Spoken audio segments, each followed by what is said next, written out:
ಓಂ ಶಾಂತಿ. ದಿನಾಂಕ 15/6/2025. ಪ್ರಾತಃ ಮುರಳಿ ಅವ್ಯಕ್ತ BapDada. Revise date 30/11/2005. Madhuban. ತಂದೆ ತಿಳಿಸುತ್ತಾರೆ, ಸಮಯದ ಸಮೀಪತೆಯ ಪ್ರಮಾಣ ಸ್ವಯಂವನ್ನು ಹದ್ದಿನ ಬಂಧನಗಳಿಂದ ಮುಕ್ತ ಮಾಡಿಕೊಂಡು ಸಂಪನ್ನ ಮತ್ತು ಸಮಾನರಾಗಿ.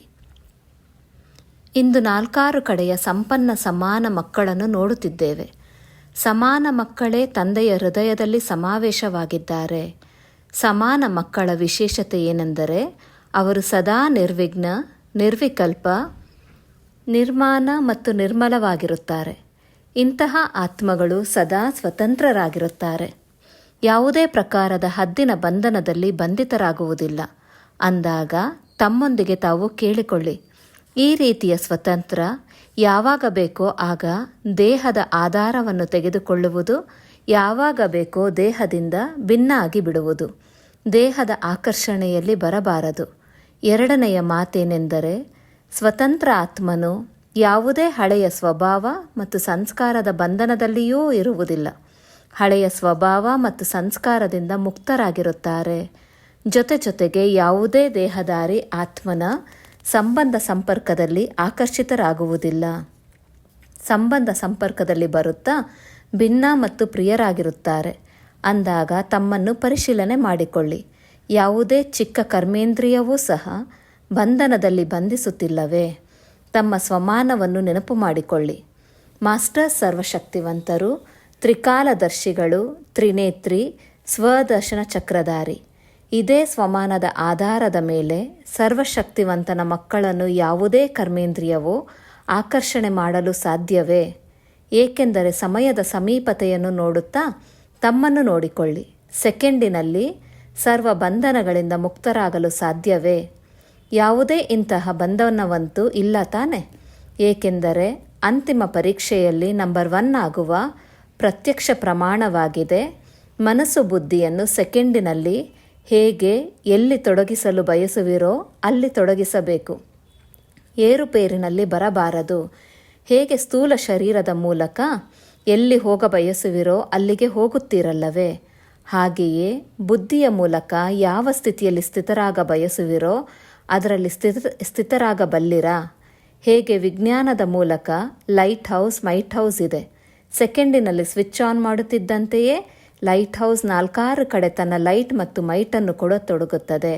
ಹಾಗೆಯೇ ತಾವು ಸ್ಮೃತಿಯ ಸಂಕಲ್ಪದ ಸ್ವಿಚ್ ಆನ್ ಮಾಡುತ್ತಿದ್ದಂತೆಯೇ ಲೈಟ್ ಹೌಸ್, ಮೈಟ್ ಹೌಸ್ ಆಗಿ ಆತ್ಮಗಳಿಗೆ ಲೈಟ್ ಮೈಟನ್ನು ಕೊಡಬಲ್ಲಿರಾ? 1 ಸೆಕೆಂಡಿನಲ್ಲಿ ಅಶರೀರಿ ಆಗಿಬಿಡಿ ಎಂದು ಆಜ್ಞೆ ಸಿಗುತ್ತಿದ್ದಂತೆಯೇ ಆಗಿಬಿಡುತ್ತೀರಲ್ಲವೇ? ಅಥವಾ ಯುದ್ಧ ಮಾಡಬೇಕಾಗುತ್ತದೆಯೋ? ಈ ಬಹಳ ಕಾಲದ ಅಭ್ಯಾಸವೇ ಅಂತ್ಯದಲ್ಲಿ ಸಹಯೋಗಿ ಆಗುವುದು.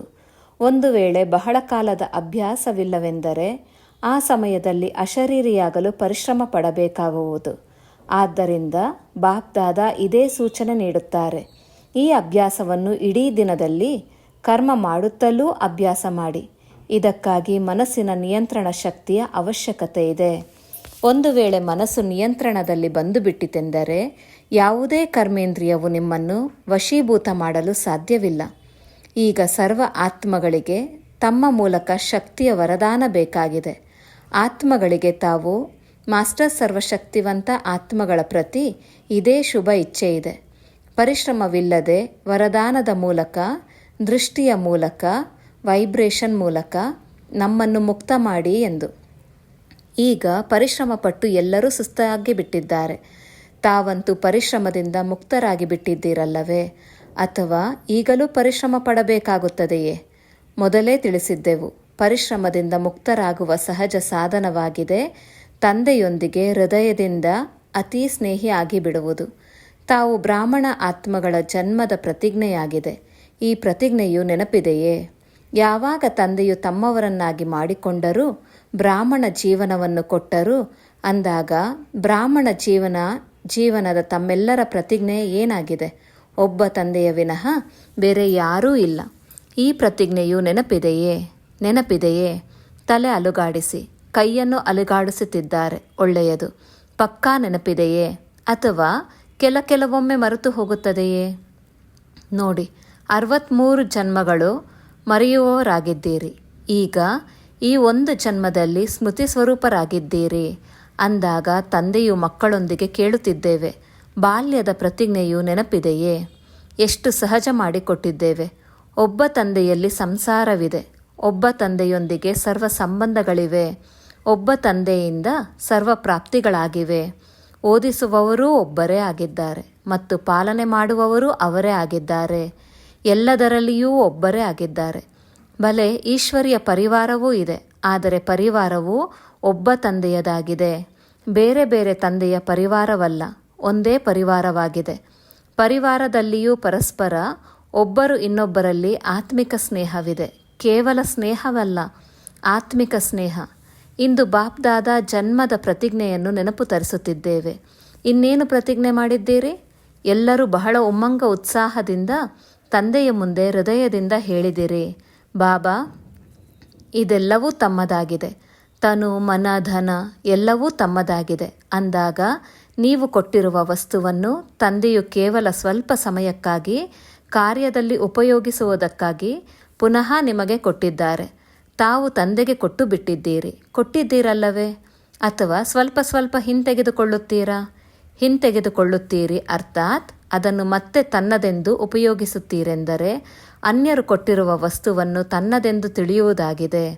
ಕೆಲವು ಮಕ್ಕಳು ಹೇಳುತ್ತಾರೆ, ವಾರ್ತಾಲಾಪ ಮಾಡುವಾಗ ಹೇಳುತ್ತಾರೆ, ನನ್ನ ಮನಸ್ಸು ಬಹಳ ಬೇಸರವಾಗುತ್ತದೆ ಎಂದು.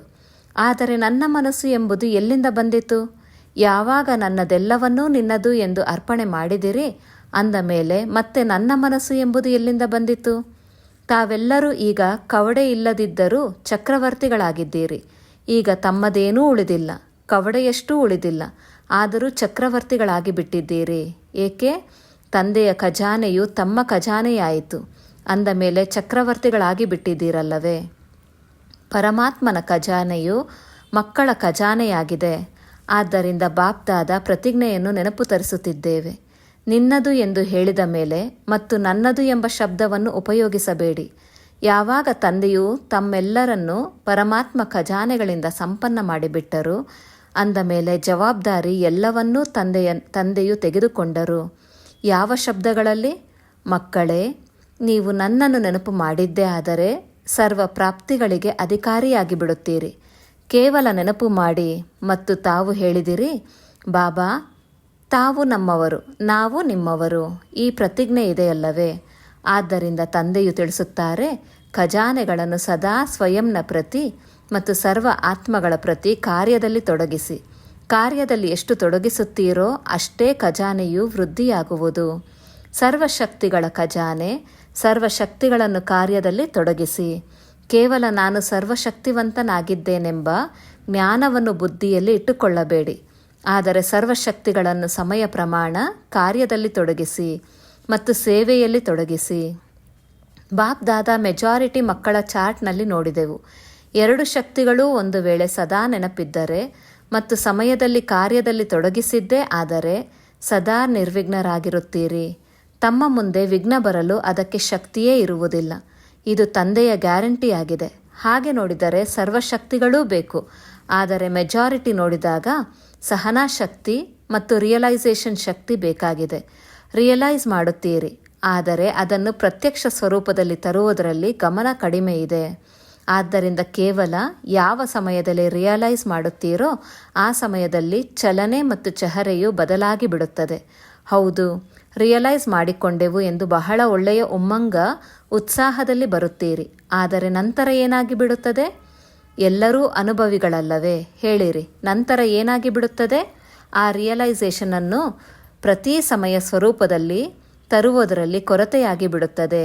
ಏಕೆಂದರೆ ಇಲ್ಲಿ ಸ್ವರೂಪರಾಗಬೇಕಾಗಿದೆ. ಕೇವಲ ಬುದ್ಧಿಯಿಂದ ತಿಳಿದುಕೊಳ್ಳುವುದು ಬೇರೆ ಮಾತು, ಆದರೆ ಇಲ್ಲಿ ಅದನ್ನು ಸ್ವರೂಪದಲ್ಲಿ ತರುವ ಅವಶ್ಯಕತೆ ಇದೆ. ಕೆಲವೊಮ್ಮೆ ಬಾಪ್ ದಾದಾರವರಿಗೆ ಕೆಲವು ಮಕ್ಕಳ ಪ್ರತಿ ದಯೆ ಬರುತ್ತದೆ. ತಂದೆಯು ತಿಳಿದುಕೊಳ್ಳುತ್ತಾರೆ, ಮಕ್ಕಳಿಂದ ಪರಿಶ್ರಮವು ಸಾಧ್ಯವಾಗುವುದಿಲ್ಲ. ಆದ್ದರಿಂದ ಮಕ್ಕಳ ಬದಲು ತಂದೆಯೇ ಬಿಡುವುದೇ ಎಂದು. ಆದರೆ ಡ್ರಾಮಾದ ರಹಸ್ಯವಾಗಿದೆ, ಯಾರು ಮಾಡುವರೋ ಅವರು ಪಡೆಯುವರು.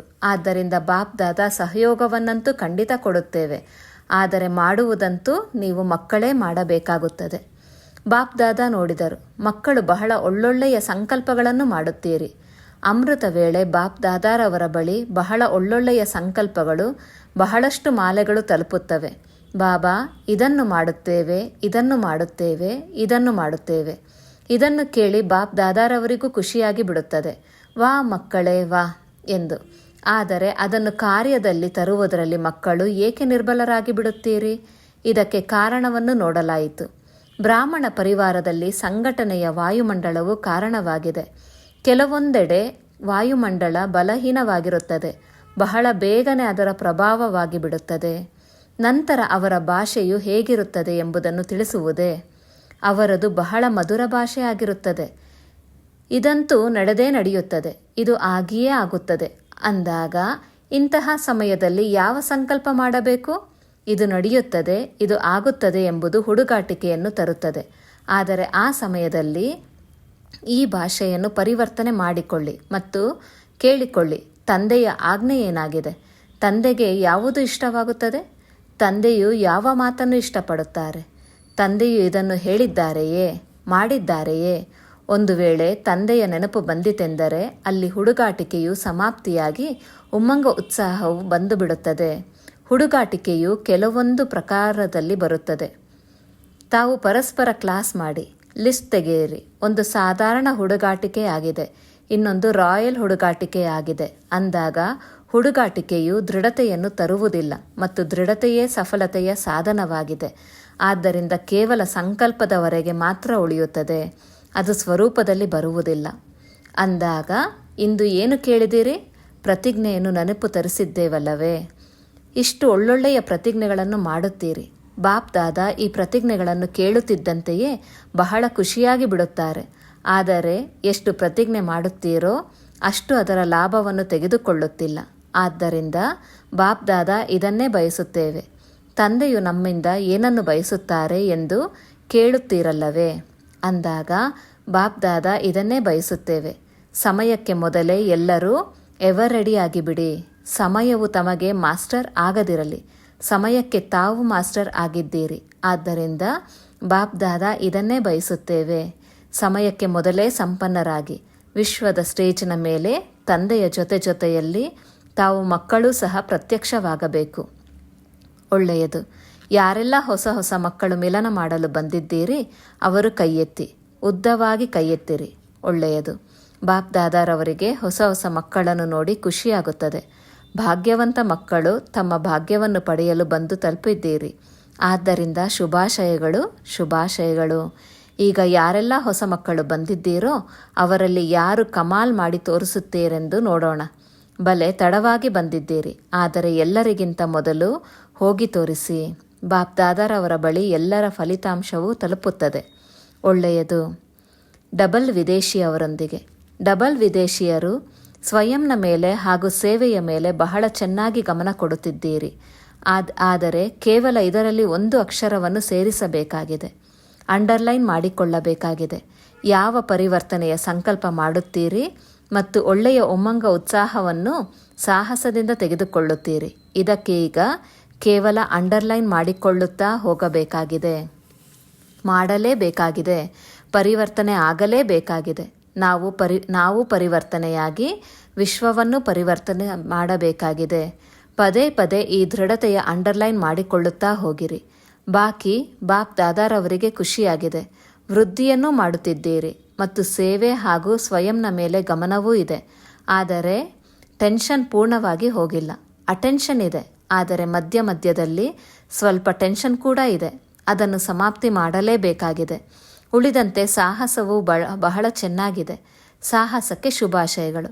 ಯಾರೆಲ್ಲ ಕುಳಿತಿದ್ದಾರೆ ತಂದೆಯ ಸಹಿತ ತಮ್ಮ ಸಾಹಸಕ್ಕೆ ಶುಭಾಶಯಗಳನ್ನು ಕೊಡುತ್ತಿದ್ದೇವೆ. ಚಪ್ಪಾಳೆ ತಟ್ಟಿರಿ. ಒಳ್ಳೆಯದು. ತಾವಂತೂ ಇಲ್ಲಿ ಕುಳಿತಿದ್ದೀರಿ, ಆದರೆ ಬಾಪ್ ದಾದಾರವರಿಗೆ ದೂರದಲ್ಲಿ ಕುಳಿತಿರುವ ಅನೇಕ ಮಕ್ಕಳ ನೆನಪು ಪ್ರೀತಿ ಸಿಕ್ಕಿದೆ ಮತ್ತು ಬಾಪ್ ದಾದಾ ಒಬ್ಬೊಬ್ಬ ಮಗುವನ್ನು ನಯನಗಳಲ್ಲಿ ಸಮಾವೇಶ ಮಾಡಿಕೊಳ್ಳುತ್ತಾ ಬಹಳ ಹೃದಯದ ಆಶೀರ್ವಾದಗಳನ್ನು ಕೊಡುತ್ತಿದ್ದೇವೆ. ಭಾರತದಿಂದ ಹಾಗೂ ವಿದೇಶದಿಂದ ಅನೇಕ ಮಕ್ಕಳ ನೆನಪು ಬರುತ್ತಿದೆ. ಪತ್ರಗಳು ಬರುತ್ತಿವೆ, ಇಮೇಲ್ಗಳು ಬಂದಿವೆ. ಎಲ್ಲವೂ ತಂದೆಯ ಬಳಿ ತಲುಪಿಬಿಟ್ಟಿದೆ. ಒಳ್ಳೆಯದು. ಬಾಪ್ದಾದ 1 ಸೆಕೆಂಡಿನಲ್ಲಿ ಅಶರೀರಿ ಭವದ ಡ್ರಿಲ್ಲನ್ನು ನೋಡಲು ಬಯಸುತ್ತೇವೆ.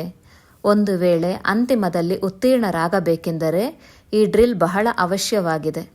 ಆದ್ದರಿಂದ ಈಗ ಇಷ್ಟು ದೊಡ್ಡ ಸಂಘಟನೆಯಲ್ಲಿ ಕುಳಿತಿದ್ದರೂ 1 ಸೆಕೆಂಡಿನಲ್ಲಿ ದೇಹ ಬಾನದಿಂದ ದೂರದ ಸ್ಥಿತಿಯಲ್ಲಿ ಸ್ಥಿತರಾಗಿ ಬಿಡಿ. ಯಾವುದೇ ಆಕರ್ಷಣೆಯು ಆಕರ್ಷಿತ ಮಾಡದಿರಲಿ. ಒಳ್ಳೆಯದು. 4 ಕಡೆಯ ತೀವ್ರ ಪುರುಷಾರ್ಥಿ ಮಕ್ಕಳಿಗೆ ಸದಾ ಸ್ವಪರಿವರ್ತನೆ ಮತ್ತು ವಿಶ್ವ ಪರಿವರ್ತನೆಯ ಸೇವೆಯಲ್ಲಿ ತತ್ಪರರಾಗಿರುವ ವಿಶೇಷ ಆತ್ಮಗಳಿಗೆ, ಸದಾ ಬ್ರಹ್ಮ ತಂದೆಯ ಸಮಾನ ಕರ್ಮಯೋಗಿ, ಕರ್ಮದ ಕರ್ಮೇಂದ್ರಿಯಗಳ ಆಕರ್ಷಣೆಯಿಂದ ಮುಕ್ತ ಆತ್ಮಗಳಿಗೆ, ಸದಾ ದೃಢತೆಯನ್ನು ಪ್ರತಿ ಸಂಕಲ್ಪ, ಪ್ರತಿ ಮಾತು, ಪ್ರತಿ ಕರ್ಮದಲ್ಲಿ ಸ್ವರೂಪದಲ್ಲಿ ತರುವಂತಹ ತಂದೆಯ ಸಮೀಪ ಮತ್ತು ಸಮಾನ ಮಕ್ಕಳಿಗೆ ಬಾಪ್ದಾದಾರವರ ಹೃದಯಪೂರ್ವಕ ಆಶೀರ್ವಾದಗಳು ಮತ್ತು ಹೃದಯದ ನೆನಪು ಮತ್ತು ಪ್ರೀತಿಯನ್ನು ಸ್ವೀಕಾರ ಮಾಡಿರಿ ಹಾಗೂ ನಮಸ್ತೆ. ದಾದೀಜಿ ಅವರೊಂದಿಗೆ ಆರೋಗ್ಯವಂತರಾಗಿ ಬಿಟ್ಟಿದ್ದೀರಿ. ಈಗ ಕಾಯಿಲೆ ಎಲ್ಲವೂ ಹೊರಟು ಹೋಯಿತು. ಕಾಯಿಲೆಗಳು ಮಹಾರಥಿಗಳಿಂದ ಬೀಳ್ಕೊಡುಗೆಯನ್ನು ತೆಗೆದುಕೊಳ್ಳುವುದಕ್ಕಾಗಿಯೇ ಬರುತ್ತದೆ. ಒಳಗಿಂದೊಳಗೆ ಕರ್ಮಾತೀತರಾಗುವ ರಿಹರ್ಸಲ್ ನಡೆಯುತ್ತಿದೆ. ತಾವೇನು ಚಿಂತೆಯುಳ್ಳವರೇ? ತಾವು ನಿಶ್ಚಿಂತರಲ್ಲವೇ? ಇಬ್ಬರೂ ಪಾತ್ರವನ್ನು ಚೆನ್ನಾಗಿ ಅಭಿನಯಿಸಿದ್ದೀರಿ.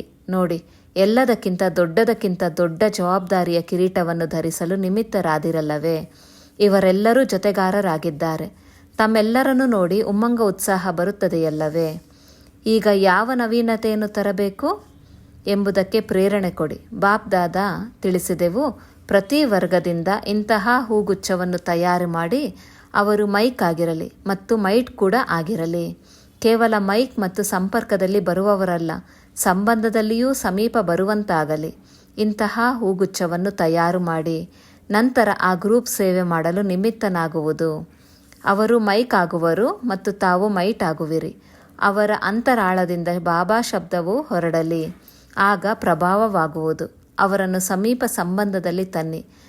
ಕೆಲವೊಮ್ಮೆ ಮಾತ್ರ ತರುತ್ತೀರಿ, ಆದ್ದರಿಂದ ಅವರಿಗೆ ನಶೆಯು ಕಡಿಮೆಯಾಗಿ ಬಿಡುತ್ತದೆ. ಸಂಪರ್ಕದಲ್ಲಿ ಎಲ್ಲಿಯೇ ಬಂದರೂ ಸಹ ಅಲ್ಲಿ ಸಂಬಂಧ ಮತ್ತು ಸಂಪರ್ಕವಿರಲಿ, ಆಗ ಸರಿ ಹೋಗುತ್ತಾರೆ. ಒಳ್ಳೆಯದು. ವರದಾನ: ಸದಾ ಶ್ರೇಷ್ಠ ಹಾಗೂ ಹೊಸ ಪ್ರಕಾರದ ಸೇವೆಯ ಮೂಲಕ ವೃದ್ಧಿಗೊಳಿಸುವಂತಹ ಸಹಜ ಸೇವಾದಾರಿ ಭವ. ವಿಶ್ಲೇಷಣೆ: ಸಂಕಲ್ಪಗಳ ಮೂಲಕ ಈಶ್ವರಿಯ ಸೇವೆಯನ್ನು ಮಾಡುವುದೂ ಸಹ ಸೇವೆಯ ಶ್ರೇಷ್ಠ ಹಾಗೂ ಹೊಸ ವಿಧಿಯಾಗಿದೆ. ಹೇಗೆ ಅಕ್ಕಸಾಲಿಗನು ಪ್ರತಿನಿತ್ಯ ಮುಂಜಾನೆಯಲ್ಲಿ ತನ್ನ ಪ್ರತಿಯೊಂದು ರತ್ನಗಳನ್ನು ಈ ರೀತಿ ಪರಿಶೀಲನೆ ಮಾಡುತ್ತಾನೆ, ಇದು ಸ್ವಚ್ಛವಾಗಿದೆಯೇ, ಹೊಳಪು ಸರಿಯಾಗಿದೆಯೇ, ಸರಿಯಾದ ಜಾಗದಲ್ಲಿ ಇಡುತ್ತಿದ್ದೇನೆಯೇ? ಈ ರೀತಿ ಪ್ರತಿನಿತ್ಯವೂ ಅಮೃತ ವೇಳೆಯಲ್ಲಿ ತಮ್ಮ ಸಂಪರ್ಕದಲ್ಲಿ ಬರುವಂತಹ ಆತ್ಮರ ಬಗ್ಗೆ ಸಂಕಲ್ಪಗಳ ಮೂಲಕ ದೃಷ್ಟಿಯನ್ನು ಹರಿದಾಡಿಸಿ ಅವರುಗಳಿಗೆ ಸಂಕಲ್ಪದಿಂದ ತಾವೆಷ್ಟು ನೆನಪು ಮಾಡುತ್ತೀರಿ ಆ ಸಂಕಲ್ಪವಷ್ಟೇ ಅವರವರಿಗೆ ತಲುಪುವುದು. ಈ ಪ್ರಕಾರದಲ್ಲಿ ಸೇವೆಯ ಹೊಸ ವಿಧಿಯನ್ನು ಉಪಯೋಗಿಸುತ್ತಾ ವೃದ್ಧಿಗೊಳಿಸುತ್ತಾ ಸಾಗಿರಿ. ಆತ್ಮರನ್ನು ತಮ್ಮ ಸಹಜ ಯೋಗದ ಸೂಕ್ಷ್ಮ ಶಕ್ತಿಗಳು ತಮ್ಮ ಕಡೆಗೆ ಸ್ವತಃವಾಗಿ ಆಕರ್ಷಿಸುತ್ತದೆ. ಸ್ಲೋಗನ್: ನೆಪಗಳನ್ನು ಮರ್ಜ್ ಮಾಡಿರಿ ಮತ್ತು ಬೇಹದ್ದಿನ ವೈರಾಗ್ಯ ವೃತ್ತಿಯನ್ನು ಎಮರ್ಜ್ ಮಾಡಿಕೊಳ್ಳಿ. ಅವ್ಯಕ್ತ ಸೂಚನೆ: ಆತ್ಮಿಕ ಸ್ಥಿತಿಯಲ್ಲಿರುವಂತಹ ಅಭ್ಯಾಸ ಮಾಡಿ ಅಂತರ್ಮುಖಿಯಾಗಿರಿ. ಜ್ಞಾನವನ್ನು ಮನನ ಮಾಡುವುದರ ಜೊತೆಗೆ ಶುಭ ಭಾವನೆ, ಶುಭ ಕಾಮನೆಯ ಸಂಕಲ್ಪ, ಸಕಾಶ ಕೊಡುವ ಅಭ್ಯಾಸ, ಈ ಮನಸ್ಸಿನ ಮೌನದ ಅಥವಾ ಟ್ರಾಫಿಕ್ ಕಂಟ್ರೋಲ್ ಅಭ್ಯಾಸಕ್ಕಾಗಿ ಮಧ್ಯದಲ್ಲಿ ದಿನವನ್ನು ನಿಗದಿಗೊಳಿಸಿ. ಎಷ್ಟು ಅಂತರ್ಮುಖತೆಯ ಕೋಣೆಯಲ್ಲಿ ಕುಳಿತುಕೊಂಡು ಸಂಶೋಧನೆ ಮಾಡುವಿರಿ, ಅಷ್ಟು ಒಳಗೆ ಟಚಿಂಗ್ ಆಗುವುದು ಹಾಗೂ ಅದೇ ಟಚಿಂಗ್ನಿಂದ ಅನೇಕ ಆತ್ಮಗಳಿಗೆ ಲಾಭ ಆಗುವುದು. ಸೂಚನೆ: ಇಂದು ಅಂತಾರಾಷ್ಟ್ರೀಯ ಯೋಗ ದಿನ ತಿಂಗಳಿನ 3ನೇ ರವಿವಾರವಾಗಿದೆ. ಸಂಜೆ 6:30ರಿಂದ 7:30ರವರೆಗೆ ಎಲ್ಲ ಸಹೋದರ ಸಹೋದರಿಯರು ಸಂಘಟಿತ ರೂಪದಲ್ಲಿ ಒಟ್ಟಿಗೆ ಸೇರಿ ಯೋಗ ಅಭ್ಯಾಸದಲ್ಲಿ ಅನುಭವ ಮಾಡಿ. ನಾನು ಭೃಕುಟಿ ಆಸನದ ಮೇಲೆ ವಿರಾಜಮಾನನಾಗಿದ್ದೇನೆ. ಪರಮಾತ್ಮನ ಶಕ್ತಿಗಳಿಂದ ಸಂಪನ್ನನಾಗಿ ಸರ್ವಶ್ರೇಷ್ಠ ರಾಜಯೋಗಿ ಆತ್ಮ, ಕರ್ಮೇಂದ್ರಿಯಾಜೀತ್ ವಿಕರ್ಮಾಜೀತನಾಗಿದ್ದೇನೆ. ಇಡೀ ದಿನ ಇದೇ ಸ್ವಮಾನದಲ್ಲಿರಿ. ಇಡೀ ಕಲ್ಪದಲ್ಲಿ ಹೀರೋ ಪಾತ್ರವನ್ನು ಅಭಿನಯಿಸುವಂತಹ ಸರ್ವಶ್ರೇಷ್ಠ ಮಹಾನ್ ಆತ್ಮನಾಗಿದ್ದೇನೆ. ಓಂ ಶಾಂತಿ.